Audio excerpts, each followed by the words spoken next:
ko'rsatishyapti. Bu bizada oshxona tim jamoasi. Bitta zaminasi bor. Ha, bitta o'zgarish bor. Kechagi murabbiyimiz orqada turgan hozir o'yinga Davay, ko'rsatib beraman. Ha, o'zim tushaman dedilar. Qo'llarni Narin o'rniga tushibdilar. Esida bo'lsa Maskali qizimiz bor edi. Ko'pchilikni eslab qoldim bu yerda. Bu qizni nega ism deyaplar? Rushan Kitchen. Rushan. Buni tanimaysizmi? Kiberkotletka bilan taniyman. Mana. chiqqan. Ikkinchi murabbiyimiz bu yoqda. Ikkita murabbiy olishgan, tushunarli. No, 5 ta qizga ikkita murabbiy kerak. Bitta murabbiy kamga qiladi. Va o'yinimiz boshlandi. Aynan himoya tomonda bizning sevimli oshxona jamoasi a'zolari va hujumda esa Flash Rush jamoasi hozirda o'zini flashkalari bilan o'yinni boshlaydi va eslatib o'tamiz bu yoqda mana skanerni QR kodni skaner qilgan orqali siz musobaqada qatnashish imkoniyatiga ega bo'lasizlar. Telefonni ochinglar, skaner qilinglar. Va ko'ramiz hozir hujum qayerga amalga oshiriladi. Aynan middle egallanganligini ko'rdik. Tirocham tomonidan va Donatga qarab ketishmoqda va Aboplis deyarli egallanildi. Bitta odam bor u yerda, Chihiro bizning qahramonimiz. Va Ruchan juda ham yaxshi himoyaga yetib keldi. Birinchi minus amalga oshirmoqda va ko'ramiz hozir bomba qo'yilgan retaga amalga oshirilishi kerak. Chihiro hozir o'zini himoyada ekanligini ko'rsatmoqda. Ruchan double kill amalga oshirdi 3-5 vaziyat. Ruchan navbatdagi minuslarni berarmikin hozir ko'ramiz. Chihiro ham jam chiqardi. Ruchan Donatga kirmoqda. Triple kill Ruchan tomonidan. Ikkita o'yinchi qoldi atigi va Chihiro ham yo'q qilmoqda, lekin Ruchan quadro bermoqda ushbu o'yinda. Gap bo'lishi mumkin emas. Hozirda Ruchan bugun motivatsiyaga to'la. Birinchi raunddan o'zi bilan killlarni. O'zimiz eshitdimiz. Tushunarli. O'zi o'yinda boshida qanaqa o'yinni boshlashingizga ham bog'liqda, o'yinni davom etishingiz. Albatta. Ishtalaydi raundlarda yaxshigina kamida bitta kill berib yoki jamoangiz yutsa, motivatsiyasi ko'proq bo'ladi va sezasiz bu kuchni. Start yaxshi boshlanganini sezasiz. Lekin kechagi sizda bo'lsa, birinchi raundni olishgandan keyin ikkinchi raundni boy berib qo'yishgan edi oshxona jamoasi va hozir ehtiyotkorlik bilan o'ynashliklari kerak. Albatta, oshxona jamoasi birinchi raundni olishda juda ham yaxshi ishlashmoqda. Kecha ham birinchi raundni olishgan edi, juda ham yaxshi o'ynashgan edi. Ularda pistolet raundlarda muammo yo'q. Muammo yo'q, pistolet. Oddiy raundlarda qiynalib qoldi. Yo'q, hozir qiynalishmasa kerak. Hozir kiberkotletiga qarshi hujum amalga oshirilmoqda va nima qilishyapti? Feytis bombo! Minuslarni berishmoqda, men aytdim, hozir aytdim. Avtomatik raundda ehtiyot bo'lib o'ynash kerak edi. Va bu yerda kechini o'qirim ekan. Yo'q, qo'pmadi Slowmo joni kam bo'lishiga qaramasdan hozirda yana bir minusni amalga oshirmoqda. Va bu yerda save qilish kerak, lekin Ruchanga save qilishga bermayapti Gambit. Hozirda Ruchanni o'ldirib yubormoqda. Oxiriga qolgan o'yinchi esa bizada Chihiro farm qolish kerak keyingi raundda uchun. Va chekilni amalga oshirdi, lekin bu yerda King Bats yo'l qo'ymadi. Rasmenga chiqdi. Meni qahramonim Chihiro, lekin rostdan to'g'risini aytaman. Sizning qahramoningiz-chi? Sizning qahramoningiz-chi deb. Yozinglar, kim sizlarning qahramoninglar? Albatta. Hozir aytib o'tgan edim. Kecha ham xuddi shunaqa xato qilishgan edi. Birinchi raundni olishgan edi, ikkinchi raund boy berilgan edi va bugun xuddi kechagi o'yinni qaytarib ko'rayotgandek bo'lmoqdamiz. Lekin bitta narsani hisobga olish kerak. Bu xaritada force qilib raund yutish osonroq Miraj. Albatta, osonroq. Lekin alamliroq bo'ldi. Alamliroq bo'ldi. To'g'ri aytasiz. Ham u yerda hujum tarafda edi. Esingizda bo'lsa. Kitchenada Zeus hozirda elektr energiyasi. Zeuslaymiz. Zeuslar mumkin. Bular esa Zeuslaymiz bularni. Qo'ramiz bularni bolalar, qizlar. Qizlar jonlar, davay. Lekin salgina aniq chunki bu yerda egallanib olingan bomba ham qo'yildi hamda paritetdan 2-1 hisobga o'tish imkoniyati bor. Kiberkotletning qo'lida MP7, Smile esa hozirda qo'ldagi 5-7 ni realizatsiya qilishga harakat qilib ko'radi. Lekin Airplace'ga qarshi bu duelni olish juda ham qiyin bo'ladi agar ikki kishi hozirda harakat qilmasa. Sababi bu yerda MP7 quroli bilan Kiberkotletka hozirda bitta kill amalga oshirmoqda, lekin uni Feydixon razmen qildi. Mana Flash jamoasining qizlari ham javob bermoqda. To'g'rirog'i, men ham borman, xavotir olmanglar, o'g'il bolalarning orqasida qolib ketmayman, yordam beraman, даже oldiga olib chiqaman demoqdalar. Pedesidan bilsak ham bo'ladi. 1-1 hozirda jamoani eng firepower'i kuchli o'yinchilardan bittasi. Kecha ham yaxshi o'ynagan edi Feydixon, bugun ham yaxshi o'ynamoqda. Albatta, ekonomikaga ta'sir qilishda, 3 ta o'yinchini yo'qotishda va bombada hozir Feydixon portlab ketganligini ko'rdik, lekin bu menimcha Flash Rush jamoasiga qattiq zarba emas. Bomba qo'yilgan, killlar berilmoqda. Avtomat olish muammo bo'lmaydi ular uchun. Ular hozirda hujumda har qanday qurol bilan yugurishi mumkin, asosiysi vaqtida to'xtab otishsa bo'ldi. Bu yerda yaxshi ekonomikaga zarba berishga harakat qilishibdi. Oshxona jamoasi ham va bizda mana sekin bilan eko round, yana bir ekoni amalga oshirdi. Branyalar bor ekan, birinchi level branya. Va Kapay. 2 aytsa bo'ladi, ha. Shuni Va ko'ramiz, hozir Hero kutib olishi mumkin. Buni kechirasiz, ani eshitdi. Jamoadoshlariga imkoniyat, ya'ni ma'lumotni yetkazdi va bu yerda juda ham yaxshi kutib olishmoqda Hero. Open frag amalga oshirmoqda. Birinchi bo'lib Fedixon yo'q qilindi va qolgan o'yinchilar hozir kirib kelmoqda. Gambit minus berdi, lekin shu zahoti Hero Gambitni yo'q qilgan edi. King Bass esa minus bilan javob qaytara oldi. Oy, Ruchan sal qoldi hozir headshot bilan raqibini yo'q qilishga. 3-2 vaziyat va tez orada bomba qo'yiladi.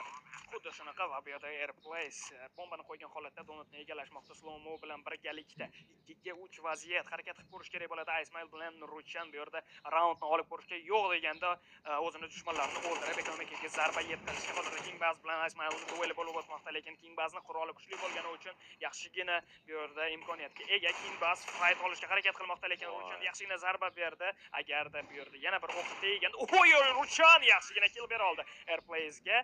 Bu yana bir raund Flashlar jamoasi uchun. Albatta. Shu bir raundlar hisobi bo'yicha Mana endi markaziy raundlarni birini o'qib olamiz. Chunki ikkala tarafda ham avtomatlar bor. Chihiro yaxshi o'ynagan edi. Adashmasam double kill bergan edi Chihiro, lekin bu yetarli emas edi, chunki jamoadoshlari avtomat yo'q. Shu hisobiga imkoniyat barbar terror tomonidan kuchliroq edi. Va mana endi avtomat olindi, lekin granatalar bo'yicha muammolar juda ham ko'p. Albatta. Xayrona qarang, Chihiro sizni qahramoningizda hozir AWP. Sniper ham Chihiro. Ozgina qoldi. Yaxshi so'z aytib yuborishimga, lekin o'zimni tiyib turibman. Va hozirda sekin astalik bilan boyga raundni peskasini qilishmoqda, middleda o'ynashmoqda. Juniorni o'ldirib yuborganda Airplace Ruchan esa razmenda Ruchanni King Bass o'ldirib yubordi.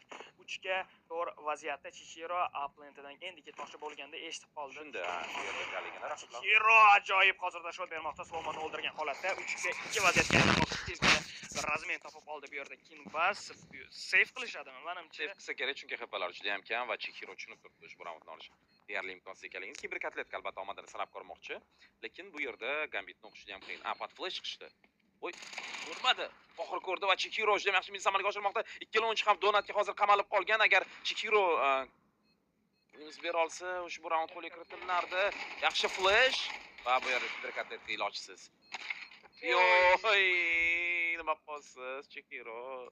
AWP qirolini ham hozirda boy. AWP qirolichasi deylik. AWP qirolichasi o'zini asosiy qurollaridan tushirib qo'ydi.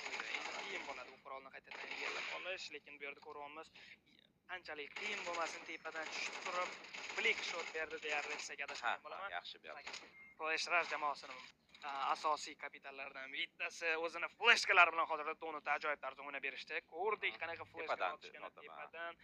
Dushman o'qimay qoldi, tushunmay qoldi, qatdan flashka kelganini eshitgan bo'lsa ham. Ha, to'g'ri. Kiberkatletkaga qiyin edi ikkita o'yinchiga qarshi kurash olib borish va hozir eng asosiy vazifa middlni egallash bo'lib turibdi va bu vazifani uddalay olmadi. Afsuski Slomo Ruchan yaxshi o'ynamoqda va Chihiro hozir scoutni minus berishi mumkin edi, lekin afsuski miss shot bo'lib qoldi va bomba qo'yilgan. Ana endi retake amalga oshiriladi. To'rguch vaziyatdan voy Kitsuni o'zinikini otib qo'yapti va minus berildi hozir Smile tomonidan. Gambit yo'q qilingan ekan. Fedixon esa umuman imkoniyat qoldirmayapti. Ruchan bir o'zi hozir 2-1 vaziyatda qiyin bo'ladi 20 HP bilan ushbu raundni qo'lga kiritish. Va unga hozirda olovli granatalar otib o'tishmoqda. Bas eshitdi hamda Ruchanni o'ldirib. Fedixonni qarang, qanaqa o'ynadi. Menimcha bu yerda flashlar jamoasida hozir Fedixon men bu o'yinni yutib beraman deb. Men bu o'yinni yutib beraman, sizlar yog'iga javob bersanglar. Akerit qilaman deb. Narada flash otib turinglar menga. Flash otib bersanglar bo'ladi. O'zim yo'q. O'zimiz tashiyman debdi. Dabon yo'q. Hech kimga imkon bermayapti hozirda Fedixon. Hozir kadasini ko'rsak bo'ladi Fedixonni. 8 ga 3. O, top frager qarang. Siz ham xuddi shunaqa top fragerlardan bo'lish xohlasanglar, Oq Mobile ilovasidan Gazabos xizmatidan foydalaninglar. Atigi kuniga 3000 so'm evaziga. 3000 so'mga sizlar butun kod internet aloqa vositalaridan cheksiz tarzda foydalansanglar bo'ladi va bu yerda yana bir qurolli raundlardan bittasi qanchalik force qilishiga qaramasdan bu yerda Ismail ajoyib tarzda kill topmoqda Open Frag jamoasi uchun va King Bazni ham o'ldirib yuborishgan ekan. Bu paytda to'rga 3 vaziyat hosil bo'ldi va oshxona jamoasi imkoniyat bor hozirda raundlarni olishga. Bu raundni qo'lga kiritishga Ruchan hozirda ikkita raqibini ko'rdi, adashmasam va hozirda yaxshi gap bo'lishi emas. Va Ruchan bilan birgalikda Kitsuni hozir raqiblarni kutib olishi kerak. 2-2 vaziyat turibdi. Aynan bu vaziyatda. Lekin umumiy hisobda 4 ta o'yinchi hali tirik. Va bu yerda Gambit ishonchli o'ynadi va minus amalga oshira oldi. Ruchan yo'q qilingan edi va Fedixon 9-killini hisobga yozib qo'ymoqda. 2-2 vaziyatni jamoadoshlariga olib berdi. Donat tomonidan Ismail kirib keldi va Fedixonni to'xtata oldi. Gambit ham kiberkatletka tomonidan yo'qoldi. Ikkinchi raund olindi. Qarsanglar. Yaxshi o'ynashmoqda oshxona jamoasi ham. Balki comeback ko'rarmiz. Balki ko'rarmiz. Ko'rarmiz-da. Shunaqa Ismail ham o'zini borligini hozirda ko'rsatdi. Oxirida qolib jamoaga yordam berdi. Kuchli lekin sal qoldi. sal Taoniylik. qolishdiki, sal qoldi. Ana bu yerda flash otilgan ekan va kiberkotlet o'yinning, ya'ni raundga nuqta qo'ygan edi. 5-2 hisob. Oshxona jamoasi a'zolari avtomatli raundlarni davom ettirishadi. O'z navbatida Gambitda hozir avtomatga pul yo'q ekan. Raqiblaridan Ismail Catwalk'dagi o'yinchini yo'q qila oldi. Feydixon rasmenda. Feydixon 14 hisobda.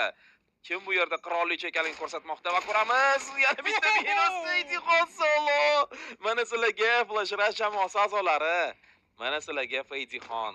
Lekin qarama-qarshi jamoada hali Chihiro tirik. O'xshamadi. Feydixon 6 HP bilan ochilish bermoqchi, lekin bu xavfli bo'lishi mumkin. Bu vaziyatda esa patsat amalga oshirildi. Chihironi Gitor vaziyatda qiyin. Qiyin. Agarda Feydixon yana bir o'yinchini o'ldirib yuborishmasa bu yerda. Feydixon ma'lumot yig'otdi. Feydixon bildi bitta o'yinchi haqida, lekin u yerda ikkita o'yinchi bo'lishi. No, patsat o'zidan o'zi bo'lmaydi-ku yashikka.